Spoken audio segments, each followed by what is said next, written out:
everyone, and welcome to Phillies Extra, the baseball show from the Philadelphia Inquirer. I'm your host, Scott Lauber, and I'm excited to be joined this week by Phillies pitching prospect Mick Abel. Mick joined us from Syracuse, New York, where he's on a road trip with AAA Lehigh Valley, so we're very grateful that he was able to make some time for us this week. You know, when the Phillies drafted Mick Abel in the first round in 2020, sports, like so much about our daily lives, were on hold because of COVID. We didn't know when the Phillies would begin their season or if there would even be a season. So when the amateur draft rolled around in June, back then it was still held in June, the entire sport was paying attention.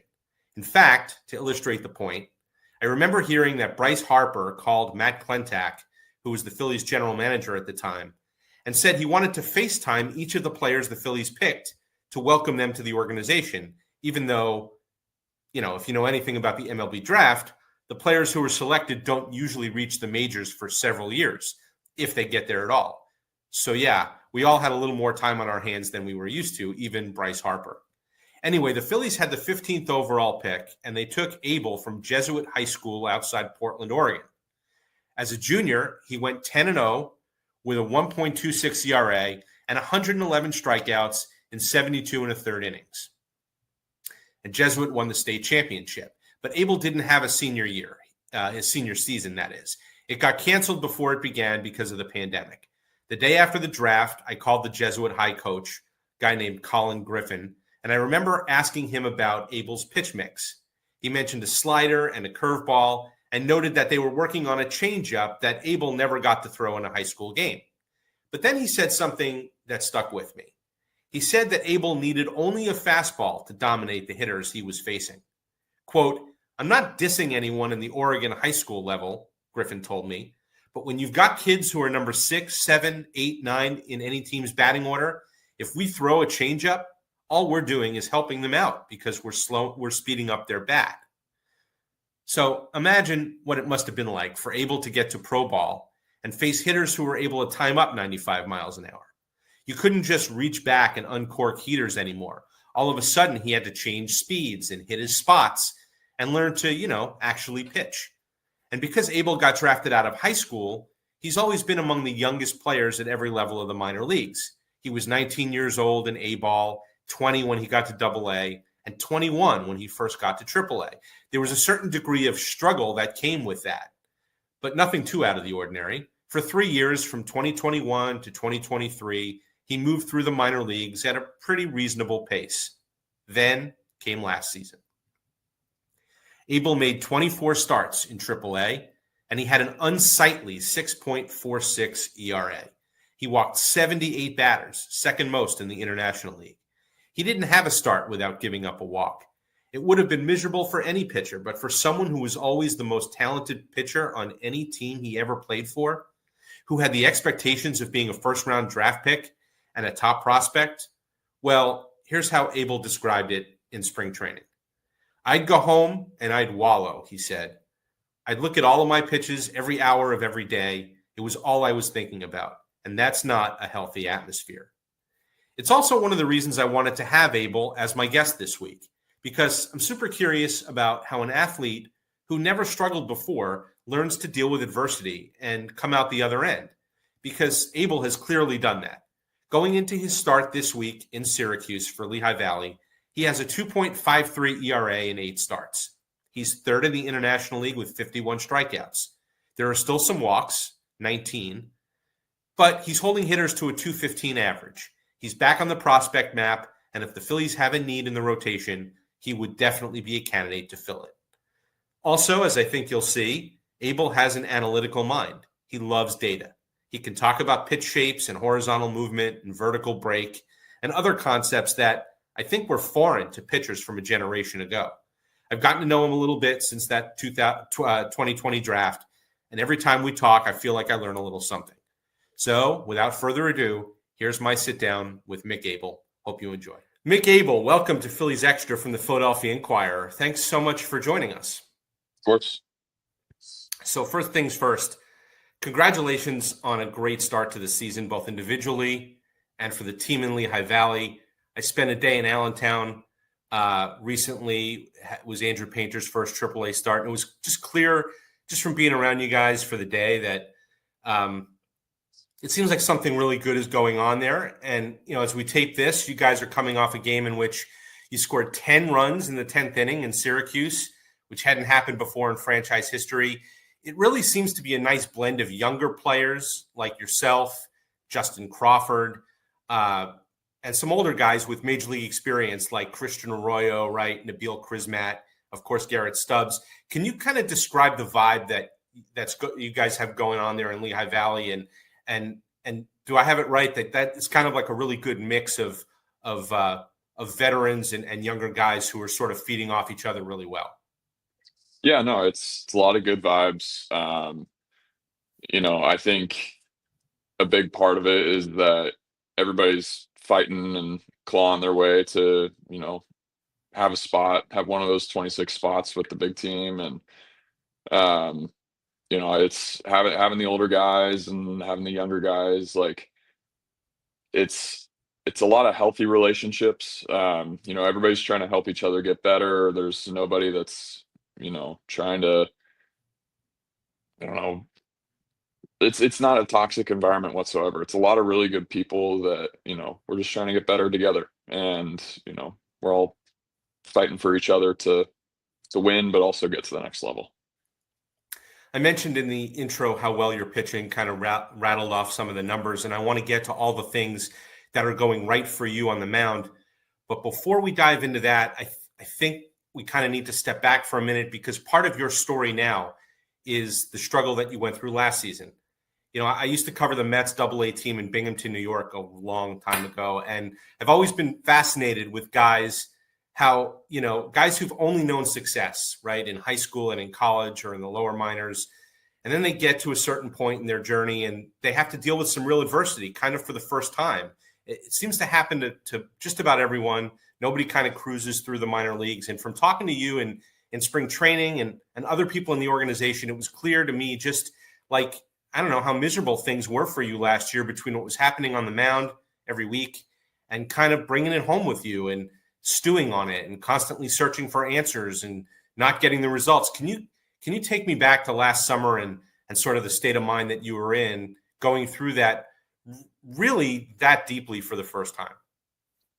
Yeah. You said it best. It was really the first time that I'd hit a stage in my baseball career where I was failing, like truly failing. And I thought I knew what failure was because I had a 4 ERA. Like, to me, that was failing. And then I go through last year and I'm like, well, all right, now I know what failure kind of tastes like. It, the ups and downs of a baseball season will kind of tear you apart at some point. And I got to a point where I was like, God damn, man, I know it's like I knew what was going on, but at the same time I didn't. I, tried to go out there every 6, 7 days and trust the preparation that I put in throughout the week, but there was always something that I was chasing, and it was all these certain feels and all these different mechanical looks and this and that. And I mean, by the end of the season, I was spent and I was just like, I just need a little break. And it was, you know, through all that, I think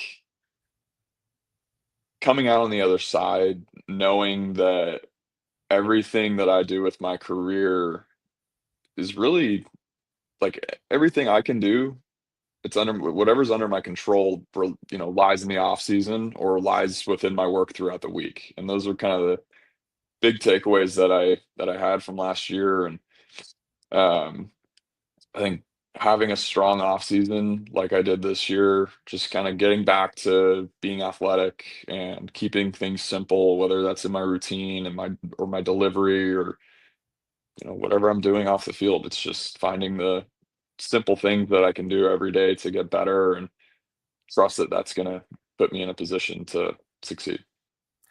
Just to kind of follow up and put a finer point on it, a lot of your problems too last year were happening at a time when the Phillies were looking pretty much everywhere, right, for someone to come in and help solidify the last spot in the rotation. And I know you guys always talk about being where your feet are and controlling what you can control, but you're human beings too. And I would imagine it's kind of human nature to think like, am I missing my chance to seize an opportunity here? Like, and that's got to compound the whole thing. And I know the Phillies have great mental health resources, and I wonder if that was an area that you kind of tapped into, and that people in your guys in your position can really tap into, because we don't talk a lot about that, but I think that's such a huge part of the game, mental health and really truly controlling what you can control. Was that something that you really kind of reached out for help on last year? Yeah, 100%. I had conversations, whether it was once a week or 2 times a week with, Dina Nobliza, with, Phillies, and then Todd Dilbeck, who is our, mental skills coordinator, and I it helped me a lot, like, just being able to kinda talk just being able to talk about what I was going through, 'cause I definitely felt comfortable talking to teammates and coaches about it, but I think going through Todd or going through Dina, being able to talk to somebody who's, I guess, not educated in what they're talking about, but they've seen multiple kind of cases of what I was going through at the time. It was nice to be able to just kind of vent and be able to find some strategies to deal with what I was going through, whether it was breathing exercises or just simple talk therapy. It was extremely beneficial. Yeah, because there's the baseball end of it, right? Like you Yeah. can work on your slider, or you can work on pitch selection or pitch mix and whatever. And then there's the mental side of it. You spend all that time on the road. A lot of times maybe you're alone, right? So like there's got to be a coping mechanism away from the game as well. And I think that that's really truly important to kind of understand and be able to tap into when you need it. Yeah, 100%. I think even now I talk to Dina, I talk to Todd, and it's not because 'cause I'm going through anything, but it's more just so I can kinda keep myself in check and, um, you know, keep talking to them about strategies to it's nothing about what was going on last year, it's more just like, "All right, like, how can I wind down better after an outing if I'm still a little amped up before going to sleep?" 'Cause I know a lot of guys go through that or have have an issue doing that. It's extremely beneficial. Okay, let's talk about this season. I've seen clips from a bunch of your starts, but haven't gotten a chance to see one from beginning to end. And I know it's never just one thing, right? It's never one thing that accounts for when things are going well or when things are going poorly. But if I could be a little reductionist here and ask you, like, if you could pinpoint something, whether it's mechanical, whether it's something with a particular pitch, that represents in your mind at least the biggest difference from last year to this year. Is there one thing, or do you how do you sort of sum it up? Compared to last year or just, Yeah. like, in general? Oh, compared to last year, I think there's a handful of things, but I think there's 2 that I can really key in on. I think as far as how I look out there and as far as how I feel out there, just kinda getting back to being athletic. Like, people say pitchers aren't athletes, but in order to throw a baseball hard, you gotta be an athlete in some capacity. So, um, taking all off season and, being athletic again. Oh, phone fell. Taking all off season, taking all off season to get back to a position where I can just be athletic and not try to throw the ball a certain way.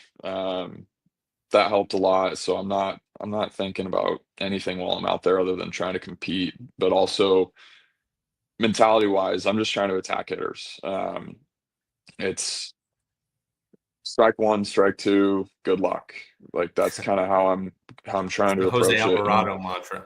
essentially, but I mean, it's kind of it's what Caleb. It's basically from the top down, like they're trying to preach. It's you know, we're trying to attack hitters. Like that's the whole job of being a pitcher. You're trying to attack hitters and try to get them out in as little pitches as you can. And for me, I guess for anybody, you're not always going to get a guy out within the first 3 pitches every time. But if you can get strike one, like that's a pretty good way of doing it, and it's a pretty consistent. It's been a very consistent way of thinking for me, and it's helped a lot. On that point, since I've gotten to know you, since the Phillies drafted you, I've always been struck by, how much you like digging into the pitch data, pitch FX and things like that. I remember one time we had a conversation on the phone and we were talking about your changeup, and you mentioned like the horizontal break on the XY scatter plot. And I thought, okay, that's like, I don't always hear pitchers talk about that. They might understand it, but they don't seem to understand it or dig into it on the level that you do, or at least did. And in talking to Caleb Cotham in spring training, and in the offseason after you went on the 40-man, he mentioned just trying to get you to simplify things maybe. And Garrett Stubbs said something last week that stuck with me about like, hey, computers can tell you how good your stuff is, but it doesn't mean anything unless you throw it with confidence and trust. And he used that word computers a couple of times. And I wonder if there's been more of an emphasis on, like you said, strike one, strike two, good luck, rather than, just the simplification of things rather than, hey, how does my stuff break down and what can I do to improve a pitch shape here or there, whether it's just breaking the game down to its most basic element. Yeah, I think that kind of started for me in the off season. I didn't like the only goal I had for the off season was to, get back to feeling like myself, because there were so many things I was trying to do in past off seasons where it's like trying to make my arm path shorter or be more direct towards the plate, which when you try to do that sort of stuff, it's not me. Like, it's not anybody. Like, unless you can figure out a way to do it naturally without trying to force it, like, that's really the only way you can do it. And I just wasn't able to do that. And so I guess going into the off season with really the goal to start throwing athletic and just execute, like, I wasn't trying to focus on any pitches. I wasn't trying to think about data. And when we did bring out TrackMan for our bullpens in the off season, and when we were getting into spring training, I didn't care at all about what my stuff was, because I know I've got good stuff. Like, I just got to control it. And so, you know, it's funny how that kind of works out with a handful or a couple of my pitches. It's like, okay, like, my changeup's gotten a lot better metrically, but I'm not thinking about it. I'm just becoming more comfortable throwing it because I'm not worried about how it's moving, and it just happens to become good. So it's kind of been a blessing that comes from that. But yeah, the data stuff, it is what it is. I think, Stubby said last week, computers, like, it'll tell you your stuff's good, that's great. So Right. So I'll ask you a pitch data question, though, since we're talking about not going on data. It just occurs to me in digging into your numbers, you're throwing your slider a little bit more this year than you did last year, at least percentage-wise. And I know in the past you've talked about, should it be more of a gyro slider? Should it be more of a sweeper? What should the shape be? What's the best slider for you?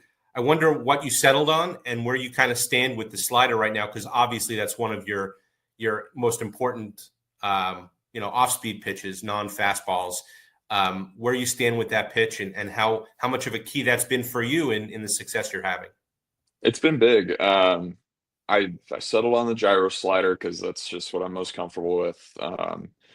I think it's been huge because it's kind of that medium speed pitch where, my curveball's low 80s and my changeups, it's a similar speed as my changeup, maybe a little slower, but it's kind of right in the middle of the road. So, if it's going well, if it's not popping out of my hand, if a hitter sees fastball out of the hand, it's either going to go left or dive a little bit, just depending on where I'm trying to put it. And it's been a really big pitch for me, just keeping guys off the fastball. And I think movement wise, it's kind of moving like a cutter, which I like, because if I throw it into a lefty, there's a chance he pops it up, or there's a chance he just smacks it onto the ground. And yeah, it's been a big key in keeping guys off my fastball. You've gotten to 100 innings now in 3 consecutive years, which I think is really significant. How much pride do you take in not only staying healthy, but also making every start? Because I know there was a point last year where the Phillies kind of offered you a chance to maybe take a breather, maybe go down to Clearwater, work on some things, maybe try to get yourself on track. And you were it was important to you to stay in the rotation in Lehigh Valley and try to pitch through those struggles. How important for you is, are the 100 innings every single year and being able to show that, hey, you can count on me. Like, I'm going to start for you every 5 days or once every week in the minor leagues. Yeah, I take a lot of pride in that. I take a lot of pride in my work. I work as hard as I can in between every start and to go out there and try and post every time. And, I also take a lot of pride in the work I put in during the off season to, get stronger, just stay strong. And I think it's an invaluable asset for any team. It's good to stay healthy. I don't know. I do take a lot of pride in it though. Let me, let me ask you too about, you and Andrew Painter had something really kind of fun, I think, when going on a couple of years ago before he got hurt, pitching together and, drafted a year apart, similar backgrounds coming out of high school and different parts of the country, of course, but similar in terms of age, in terms of position in the first round. You were both drafted right in the middle of the first round. Are you enjoying kind of being around one another again? And does it kind of feel like you sort of picked up where you've left off just in terms of your relationship together and just being able to be there for one another and help one another? Yeah, 100%. I told him after his first outing up here, I'm like, dude, you have no idea how happy it makes me to watch you pitch again. It's one of those type of things. Like, I love watching him pitch. I love talking to him about baseball, but we also have fun off the field, and or whether it's in the dugout or off the field, we're having fun. So it's awesome to be back with him again. Are you, if I remember right, you and your dad both, right, or were big baseball card collectors? Yeah. Are you still really super into that? And I wonder whether, a few spring trainings now around Matt Strahm. I know Aiden Miller is a big collector. Dante Nori's a big collector. Is that something that you're able to have fun with guys in baseball who now have their own cards that they can look at? I know Nori's big on trying to collect as many of his rookie cards. I mean, how into that do you guys get? And have you been able to kind of interact with those guys on that? Yeah, 100%. I love it. During spring, Strom got he got some of the Tokyo series cards that Topps did with, oh gosh, I don't think it was the Takashi Murakami ones, but it was one of the Japanese series ones where it was exclusive Cubs and Dodgers, and um, that was fun. Nori loved. I think Nori does a lot of breaks, and he got one of mine out of five, like a red. It was a red out of five. I can't remember what set it was, but he got that during spring training and gave it to me. That was pretty cool of him. And then shoot, there's a guy that pulled.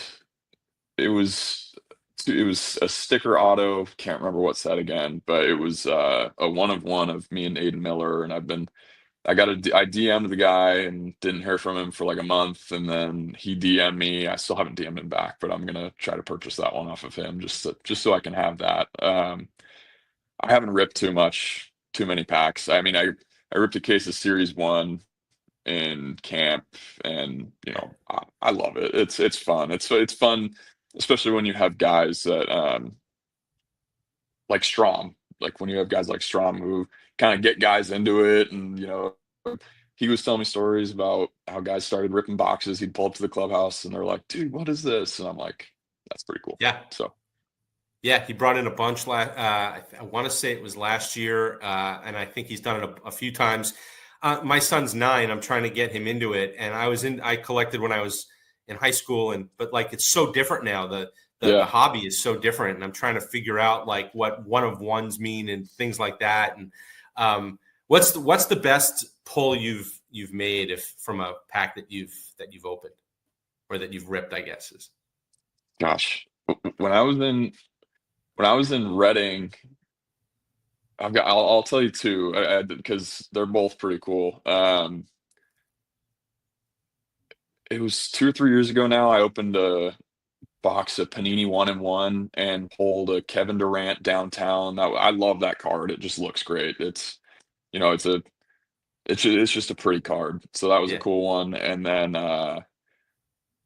in 2 years ago in Reading, I just went to the card shop there and it was my I didn't even know Tops had college basketball, and so I bought a box of that, and I'm like, oh well, here we go. And so I'm sitting in my car, just something about pulling cards or opening cards in the car. It's fun, but I opened the box and it was like my second pack. I hit a Caitlin Clark auto for it was like an insert auto, but it was a pretty big card, and I'm like, oh, okay, I'm like, this is pretty cool.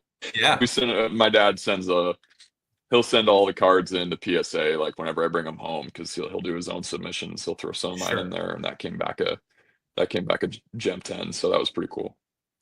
That's cool. So two non-baseball polls there are on top of the list. That's pretty Yeah, I good. haven't hit anything. Actually, I did hit a cool baseball one a couple years ago. Yeah, I think it was the same year I pulled that Caitlin Clark. Tops Something had happened with silver packs in a I can't remember what set it was. It might have been series one or series two, but they hadn't put the right cards in the silver packs, or they didn't have any silver packs on top of the box. And they sent out to all these cards that they sent out to all the hobby shops, like these kind of loaded silver packs with cards from 10 years ago. And so I opened one of mine, and then I got like a Bryce Harper rookie auto. I was like, why is this in this 2023 pack right now? Yeah. Yeah, that was probably my coolest baseball one. Wow, that's awesome. So let me get you out of Yeah. here on this. You were part of, I think, the most unique draft in baseball history. 5 rounds in the middle of a pandemic, no senior season. You were the sixth pitcher picked in the first round, but the first one out of high school. And all the other pitchers from that draft, from the first round of that draft, who've gotten to the big leagues are all college guys. Garrett Crochet, Reed Detmers, Bobby Miller. Is that a reminder to you, like, just how young you still are, right, on this journey through the minor leagues? Like, you're coming up on the 5-year anniversary of the draft. You've been in the system now for a while. I think people tend to think, oh, Mick Abel, he's been around forever, but you're still 23, right? And your journey was longer than some of those other guys because you came from high school. Is that helpful to kind of think about now and then, and just think like, I'm right where I need to be, right? I'm in AAA. I'm right there. I'm right Yeah. on the doorstep, and I'm still super young.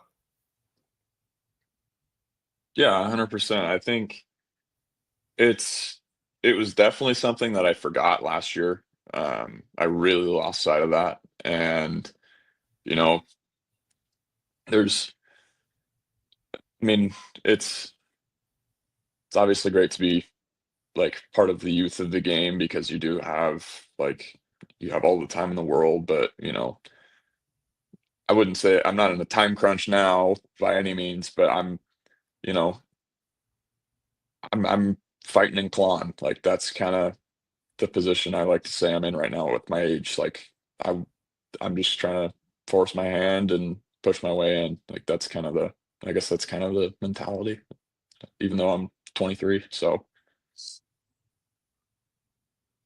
Well, Mick, I kept you longer than I promised I would, and I know you've got to get to the ballpark here pretty soon.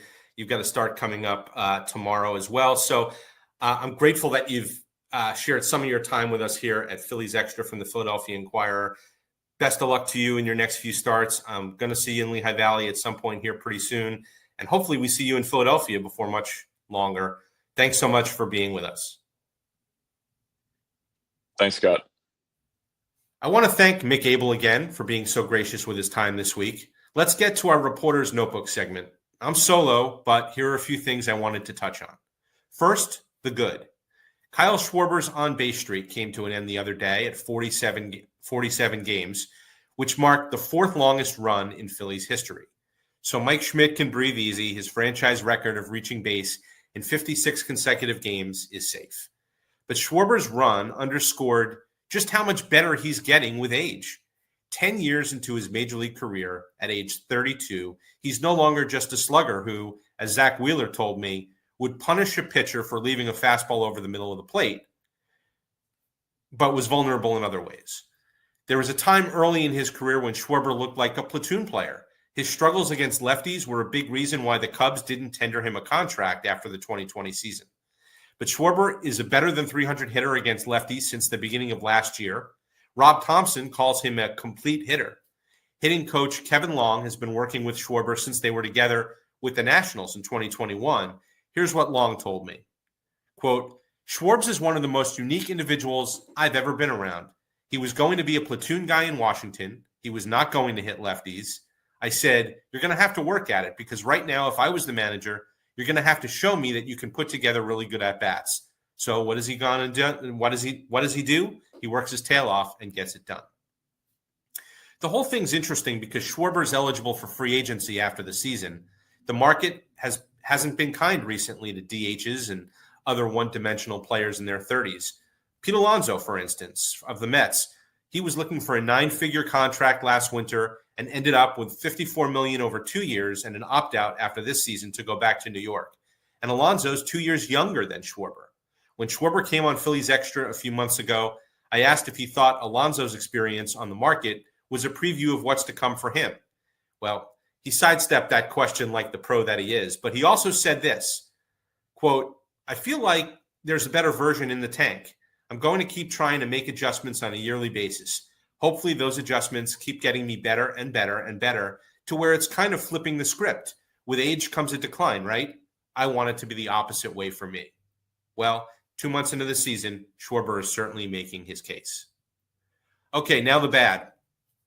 Friend of the show, Aaron Nola, had the worst start of his career Wednesday night against the Cardinals, and all the concerns about his early season struggles are flooding right back. He gave up 9 runs on 12 hits, including 3 homers, and didn't make it out of the 4th inning. I keep thinking about how many innings Nola has pitched, more than any pitcher in baseball, in fact, over the last 8 seasons, and something that pitching coach Caleb Cotham said a few weeks ago in Chicago. Cotham told me that Nola may need to, quote, pivot to maybe a different way of thinking, a different plan that he can go to, unquote. Because, everyone knows by now that Nola's best 2-strike pitch is his curveball. But when he pitched well in back-to-back starts against the Cubs and Diamondbacks a few starts ago, he threw a lot of cutters. He didn't throw quite as many against the Cardinals when he got only 6 swings and misses and lacked a put-away pitch and gave up a bunch of hits with 2 strikes. I know it's probably not as simple as this, but maybe the key for Nola is to have a more consistent success with the cutter or another pitch that he can use as a substitute for the curveball when he needs it, maybe make himself a little bit less predictable after all these years. Finally, we try to keep this show as evergreen as possible, but we also pay attention to trends. And here's a trend that caught my eye. Remember when Jordan Romano gave up 2 runs in a walk-off loss to the Mets on April 23rd in New York? Well, when he struck out the side in the 9th inning of the first game of Wednesday's doubleheader against the Cardinals, it marked his 6th consecutive scoreless appearance since that day in New York. In that same game on Wednesday, Orion Kerkering inherited a 2-on, 1-out situation from Jose Alvarado in the 8th inning, and he got Nolan Arenado to foul out and struck out Wilson Contreras to hold a 1-run lead. It was Kerkering's 3rd consecutive scoreless outing. By the time you watch this episode, it's certainly possible that Romano and or Kerkering gets touched up for a run or 2 here or there, but there's also no denying that both are pitching as well as they have to this point in the season. Romano in particular has made some adjustments with his mechanics that might have led to his slider getting sharper. It's also possible that he was tipping his pitches early in the season, and he's corrected that problem. Whatever the case, it seems like he's figured some things out. And make no mistake, the Phillies would love for Romano and Kerkering to pitch better, so there's less need to go shopping for a righty reliever at the trade deadline. Okay, let's move to our last segment. We call this Hit and Run, where we take a question from a reader or a viewer. And this is a good time to mention that you can submit a question by email or on any of my social media accounts, which you see listed on the screen right here. This week, no surprise, we have a lot of questions and a lot of comments about Pete Rose, who was who had his name lifted from the lifetime ineligible list by Commissioner Rob Manfred. And that makes Rose eligible to be considered for the Hall of Fame, something that has never, ever happened since he was banned from baseball back in 1989. This question comes in an email from Pete Messner, and he wonders, he says, the vast majority of people seem to think that the players' lifetime statistics, including playoff and World Series appearances, are the exclusive criteria for earning a Hall of Fame vote, when in fact, those criteria only represent 2 or possibly 3 of the 6 criteria. He goes on to list what it says on the Hall of Fame website, which is that voting shall be based upon the player's record, playing ability, integrity, sportsmanship, character, and contributions to the team on which the player played. And Pete wonders, clearly Rose is worthy of induction for his player's record and playing ability and possibly contributions to the teams on which he played. He is not clearly worthy of induction based on integrity, sportsmanship, and character. And Pete wonders, do all 6 criteria carry the same weight? Pete, I can tell you that as a voter, they don't. I mean, I think it's kind of an individual thing. I think that a lot of writers who vote, certainly take all of those things into account. And, because you're a voter and you have individual different priorities and preferences, and so you weigh everything differently. But I would also make special note of this, that, Pete Rose is not going to be judged for the Hall of Fame by the writers. He will not appear on the writers' ballot because he's been retired for more than 15 years. And the rule is that candidates who've been retired for more than 15 years go to a special committee, an era committee, a veterans committee of 16 people. Those committees haven't been formed yet. The Hall of Fame will form those committees when Rose's case is taken up, which the Hall of Fame says will be in December of 2027. A 16-person committee will take all kinds of things into account, including those criteria that you mentioned. They'll also, just kind of have a discussion about what's important to them. It's a less transparent process than the writer's ballot, where a large majority of the writers make their votes public, and a lot of us even explain why we voted the way we did. So I don't know that we'll get a real honest assessment of like what the voters considered when and if Pete Rose comes up for a vote. But, certainly all of those criteria are put forth by the Hall of Fame, and I think it's up to the individual to kind of weigh each one. The Hall of Fame kind of stays out of it as far as trying to define. They don't even define that character clause beyond just what you see written there that Pete brought up. So it's going to be an interesting process. I am interested to see how it goes, and to see whether Pete Rose gets more traction from the committee than he would from the writer's ballot. I wrote the other day that I don't think he will, that I think he would do better on the writer's ballot than he will with a committee of his peers and executives and other folks. So we'll see how it plays out. It's certainly going to be interesting, and now it gives us something to talk about, something else to talk about with regard to the Hall of Fame. Okay, we'll leave it there for this week. Quick programming note: every episode of Phillies Extra is available on the Inquirer's YouTube channel, or by clicking the Phillies tab on Inquirer.com. If you've missed any of our interviews, and we've had a bunch with a bunch of players and other people, please give those a listen. That'll do it for this week. Thanks again to my guest, Mick Abel. Thanks also to our producer, Angelica Irizarry, who's here to help us put the show together every single week. Until next week, I'm Scott Lauber. Thanks to everyone for listening, watching, and of course for reading the Philadelphia Inquirer.